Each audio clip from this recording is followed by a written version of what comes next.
ناظرین کرام، السلام علیکم ورحمۃ اللہ وبرکاتہ۔ پچھلی کئی ویڈیوز سے ہم آپ کے سامنے تذکرہ کر رہے ہیں موجودہ سچویشن کا، موجودہ حالات کا، اور موجودہ فلسطین اور اسرائیل کی جنگ کا۔ تو دیکھیے، نبی علیہ الصلوۃ والسلام کی پیشن گوئیاں مسلمانوں کے سامنے ہیں، لیکن آج مسلمان اپنی ذمہ داریوں کو نہیں نبھا رہے ہیں۔ دیکھیے، ایک وہ وقت تھا کہ حضرت یوسف علیہ الصلوۃ والسلام کے زمانے میں شاہ مصر نے خواب دیکھا،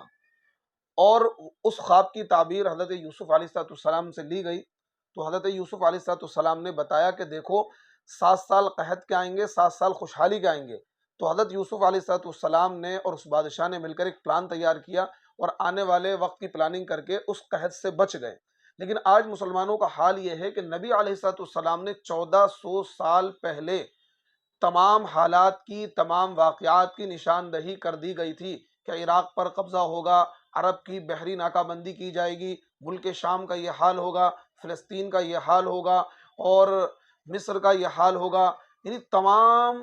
چیزیں اللہ کے نبی صلی اللہ علیہ وسلم نے کلیئر کر دیں گی، یہ حالات پیش آئیں گے مسلمانوں کے ساتھ، یہ معاملات پیش آئیں گے۔ ایسا محسوس ہوتا ہے کہ یہودی ان احادیث کو پڑھ کر جنگ کی پلاننگ کرتے ہیں، اور جنگ کے لیے اپنے آپ کو انہوں نے تیار کیا ہوا ہے۔ ان کو پتا تھا آخری جنگ فلسطین کی سرزمین میں ہوگی، آخری معرکہ فلسطین کی سرزمین میں ہوگا۔ انہوں نے آ کر فلسطین پر قبضہ کیا، اپنا ملک بنایا، اور اسی حساب سے انہوں نے تیاری کی۔ لیکن مسلمان تمام تر احادیث سننے کے باوجود، پڑھنے کے باوجود غفلت میں پڑے ہوئے ہیں، اور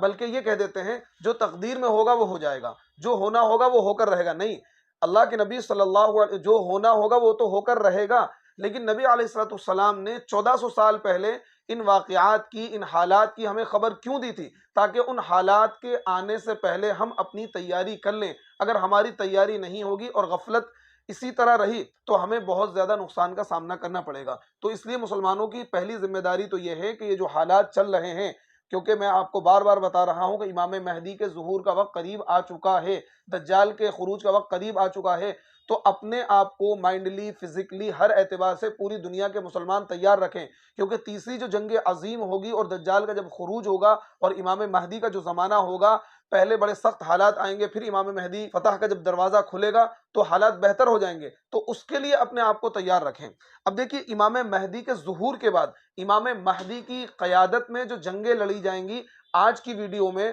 انشاءاللہ، پھر اس سے اگلی ویڈیو میں ہم 2 پارٹ میں اس ویڈیو کو بنائیں گے، امام مہدی کی قیادت میں لڑی جانے والے جنگیں، ان کا تذکرہ کریں گے، اور ان جنگ میں کیا حالات پیدا ہوں گے، کس طریقے سے امام مہدی مقابلہ کر کے کون سی جنگ میں شکست ہوگی اور کس جنگ میں فتح ہوگی، ان تمام حالات کو حدیث کی روشنی میں آپ کے سامنے رکھیں گے۔ اور اس کے بعد پھر حضرت عیسیٰ کا نزول ہوگا امام مہدی کے ہی زمانے میں، اور پھر حضرت عیسیٰ کا زمانہ، پھر دجال کا خروج، دجال کا قتل، یاجوج ماجوج کا خروج، وہ تمام واقعات انشاءاللہ بالترتیب آپ کے سامنے رکھوں گا۔ اچھا، ایک بات یہاں یہ بھی یاد رکھیں، حدیث میں واقعات کو بالترتیب بیان نہیں کیا گیا ہے، یعنی کوئی بھی ترتیب حتمی نہیں ہے کہ اس کے بعد یہ ہوگا، اس کے بعد یہ ہوگا۔ واقعات کو الگ الگ طریقے سے حدیث میں بیان کیا گیا ہے، کوئی بھی ترتیب حتمی اور یقینی نہیں ہے۔ علماء اپنے طور پر ترتیب بیان کرتے ہیں کہ پہلے یہ واقعہ ہوگا، پھر یہ واقعہ ہوگا، پھر یہ واقعہ ہوگا، لیکن ہو سکتا ہے ان واقعات میں کوئی واقعہ آگے پیچھے بھی ہو جائے۔ تو دیکھیے، حضرت امام مہدی کے بارے میں سب سے پہلی بات یہ سن لیجئے کہ امام مہدی جب آئیں گے تو وہ اپنا فوجی ہیڈ کوارٹر کہاں بنائیں گے، اس کا تذکرہ ہم حدیث میں ڈھونڈتے ہیں۔ دیکھیے، حدیث ہے، حضرت ابو درداء اس روایت کے راوی ہیں، انہوں نے فرمایا کہ رسول اللہ صلی اللہ علیہ وسلم نے فرمایا کہ جنگ عظیم کے وقت مسلمانوں کا خیمہ اور ہیڈ کوارٹر شام کے شہروں میں سے سب سے اچھے شہر دمشق کے قریب الغوطہ نامی مقام پر ہوگا۔ الغوطہ شام سے تقریباً 8.5 کلومیٹر کی دوری پر ہے، اور اس شہر کو، اس قصبے کو، اس جگہ کو امام مہدی اپنا فوجی ہیڈ کوارٹر بنائیں گے۔ اس کا تذکرہ حدیث کے اندر موجود ہے، یعنی مکہ المکرمہ میں ظہور ہوگا، اور وہاں سے ظہور کے بعد آپ چلیں گے، اور آنے کے بعد ملک شام میں دمشق کے قریب 8.5 کلومیٹر دور الغوطہ نامی ایک جگہ ہے، اس جگہ کو اپنا فوجی ہیڈ کوارٹر بنائیں گے۔ اب دیکھیں، حضرت امام مہدی کی قیادت میں جو جنگیں لڑی جائیں گی، حضرت مہدی کے زمانے میں جنگیں لڑی جائیں گی، پہلی بات تو یہ ہے کہ وہ جنگ عظیم ہوگی، اور وہ کئی محاذ پر لڑی جائے گی، کیونکہ ظاہر سی بات ہے جو جنگ عظیم ہوتی ہے، جیسے فرسٹ ورلڈ وار ہوا، سیکنڈ ورلڈ وار ہوا، تو وہ الگ الگ محاذوں پر، الگ الگ جگہوں پر لڑی گئی، لیکن اس کی سینٹرل جو قیادت ہوگی وہ حضرت امام مہدی کے ہاتھ میں ہوگی۔ دیکھیے، اور یہ جو معرکہ ہوگا یہ حق اور باطل کا آخری معرکہ ہوگا، آخری لڑائی ہوگی، اس کے بعد پھر کوئی دنیا میں لڑائی نہیں ہوگی۔ حضرت امام مہدی یہ جنگ لڑیں گے، وہ الغوطہ جو جگہ ہے وہاں سے اس کو لیڈ کریں گے۔ دیکھیے اس میں بہت سارے محاذ بنیں گے، جس میں سے ممکنہ محاذ ایک تو فلسطین کا ہوگا، اور ایک ملک شام کا ہوگا، اور ایک عراق کا ہوگا۔ شام والا جو محاذ ہوگا اس محاذ پر امام مہدی ڈائریکٹلی کمانڈ کریں گے، اور یہ جو دو محاذ ہوں گے فلسطین کا اور عراق کا، اس پر امام مہدی انڈائریکٹلی کمانڈ کریں گے، لیکن سینٹرل جو قیادت ہوگی وہ امام مہدی کے ہاتھ میں ہوگی۔ اور جنگ کے جو ماہرین ہیں اس بات کو جانتے ہیں کہ جنگ کئی محاذوں پر لڑی جاتی ہے، کئی جگہوں پر لڑی جاتی ہے، لیکن جو سینٹرل قیادت ہوتی ہے وہ ایک جگہ ہوتی ہے، وہیں سے فرمان آتے ہیں، وہیں سے پورا جنگ کا نقشہ بنایا جاتا ہے، جنگ کے لیے لائحہ عمل تیار کیا جاتا ہے۔ تو اس لیے امام مہدی کی قیادت میں جنگ کئی محاذوں پر لڑی جائے گی، عراق کا محاذ ہوگا، فلسطین کا محاذ ہوگا، ملک شام کا محاذ ہوگا، اور لیکن تینوں محاذوں کا جو سینٹرل یعنی قیادت ہوگی وہ امام مہدی کے ہاتھ میں ہوگی، اور الغوطہ نامی جگہ سے وہ قیادت کریں گے۔ اچھا، اب یہ دیکھیے کہ امام مہدی رحمۃ اللہ علیہ رومیوں سے ان کی صلح بھی ہوگی اور جنگ بھی ہوگی، اس کا تذکرہ بھی حدیث میں ہے۔ دیکھیے حضرت ذی مخبر سے روایت ہے، یہ نجاشی کے بھتیجے ہیں، فرماتے ہیں کہ میں نے رسول اللہ صلی اللہ علیہ وسلم سے سنا، آپ فرماتے تھے کہ تم اہل روم سے امن کی خاطر صلح کرو گے، اہل روم سے امن کی خاطر صلح کرو گے، پھر تم اور وہ اپنے ایک عقب مطلب پیچھے، تم اور وہ اپنے ایک عقب کے دشمن سے جنگ کرو گے، پھر تمہاری مدد کی جائے گی اور تمہیں مال غنیمت حاصل ہوگا اور تمہارا بچاؤ ہو جائے گا، پھر واپس لوٹو گے حتیٰ کہ تم سرسبز زمین، وسیع اور بلند زمین میں اتر جاؤ گے، پھر ایک عیسائی صلیب بلند کرے گا اور کہے گا صلیب غالب آ گئی، پھر مسلمانوں میں سے ایک شخص غضبناک ہو جائے گا، غصے میں ہو جائے گا، اور وہ اس صلیب کو توڑ ڈالے گا جس پر اہل روم عہد و معاہدے کو توڑ کر جنگ کے لیے متحد ہو جائیں گے، اہل ایمان بھی اپنا اسلحہ لے کر اٹھیں گے اور جنگ کریں گے، اور اس جماعت کو اللہ تعالیٰ اعزاز شہادت سے سرفراز فرمائیں گے۔ دیکھیے صحیح ابن حبان کی روایت میں ان الفاظ کا اضافہ ہے، پھر رومی اپنے بادشاہ سے کہیں گے کہ ہم عرب والوں کے لیے آپ کی جانب سے کافی ہیں، چنانچہ وہ جنگ عظیم کے لیے اکٹھے ہوں گے اور 80 جھنڈوں کے تحت آئیں گے، اور ہر جھنڈے کے تحت 12,000 سپاہی ہوں گے۔ دیکھیے پہلے تو رومیوں سے صلح ہوگی،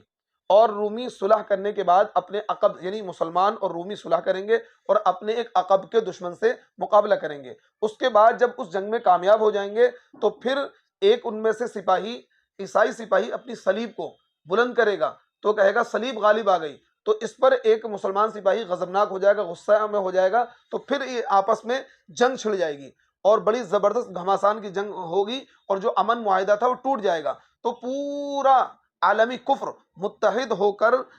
80 جھنڈوں کے تحت آئے گا، اور ہر جھنڈے کے تحت 12,000 سپاہی ہوں گے۔ اس طریقے سے تقریباً 9,60,000 کی فوج ان کے خلاف آئے گی، اور امام مہدی دیکھیے اس جنگ کا تذکرہ حضرت حذیفہ کی مفصل روایت ہے اس میں بھی ہے، جس میں یہ وضاحت ہے کہ یہ جنگ بھی حضرت مہدی کے دور میں ہوگی، اور یہ صلح بھی حضرت مہدی کے ساتھ رومی بادشاہ کرے گا، لہذا اس حدیث کو حضرت مہدی کے خروج سے پہلے کسی اور جنگ کے لیے ثابت کرنا ٹھیک نہیں ہے، یعنی حضرت امام مہدی رومی سے صلح کریں گے، حضرت امام مہدی کے ہی زمانے میں جنگ لڑی جائے گی کہ جس میں 9,60,000 کا لشکر لے کر اہل مغرب آئیں گے، اسلام کی مخالف طاقتیں آئیں گی، اور ادھر امام مہدی کا لشکر میں صرف 12,000 لوگ ہوں گے۔ اچھا اب یہ دیکھیے کہ رومیوں سے صلح، دیکھیے رومی دو طرح کے ہیں، ایک ہے رومن کیتھولک یعنی عیسائیوں سے جو صلح ہوگی، عیسائیوں میں دو فرقے ہیں، ایک ہے رومن کیتھولک، ایک ہے آرتھوڈاکس۔ یہ جو رومن کیتھولک ہیں یہ امریکہ کے اتحادی نہیں ہیں، اور یہ کسی حد تک نرم ہیں، آرتھوڈاکس جو ہیں وہ متشدد ہیں، تو اس لیے یہ جو رومن کیتھولک عیسائی ہیں ان سے مسلمان صلح کریں گے، ان سے حضرت امام مہدی صلح کریں گے، اور آج بھی جو رومن کیتھولک عیسائی ہیں وہ امریکہ کے اتحادی نہیں ہیں، وہ امریکہ کے خلاف ہیں، تو اس لیے پتہ یہ چلتا ہے کہ پھر مسلمان اور رومی دونوں مل کر، جو حدیث میں تذکرہ ہے کہ مسلمان اور رومی دونوں مل کر اپنے پیچھے کے دشمن سے مقابلہ کریں گے، تو اگر ہم دنیا کا نقشہ دیکھیں، عرب اور اٹلی کے عقب میں امریکہ بنتا ہے، تو اب اس سے پتہ یہ لگتا ہے کہ عرب اور روم، کیونکہ امام مہدی عرب میں سے ہوں گے اور اٹلی روم کو کہتے ہیں، اگر عرب اور اٹلی متحد ہو جائیں اور متحد ہو کر لڑیں اور اپنے عقب کے دشمن سے مقابلہ کریں. تو اس سے اگر آپ نقشے کو سامنے رکھیں گے تو امریکہ ان کے پیچھے نظر آتا ہے. تو اب اس سے پتہ ہے، اور یہ ضروری نہیں ہے کہ وہ جنگ لڑنے کے لیے امریکہ میں جائیں.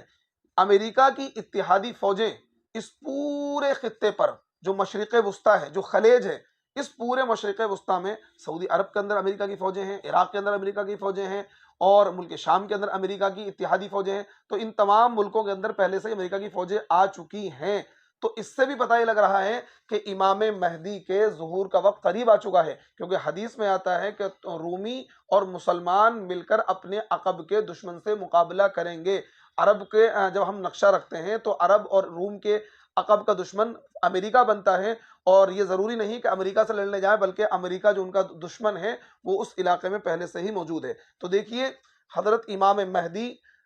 رومیوں سے صلح کر کے اپنے عقب کے دشمن سے مقابلہ کریں گے اور اس جنگ میں کامیاب ہوں گے. اس جنگ میں کامیابی کے بعد دونوں میں اختلاف ہوگا، جیسا کہ میں نے ابھی بتایا حدیث کے اندر موجود ہے کہ ایک عیسائی صلیب کو بلند کرے گا، کہے گا صلیب غالب آ گئی ہے، تو اس پر ایک سپاہی، مسلمان سپاہی غضبناک ہو جائے گا، غصے میں آ جائے گا، اور پھر دونوں کے درمیان جنگ چھڑ جائے گی. پھر یہ جو روم والے ہیں،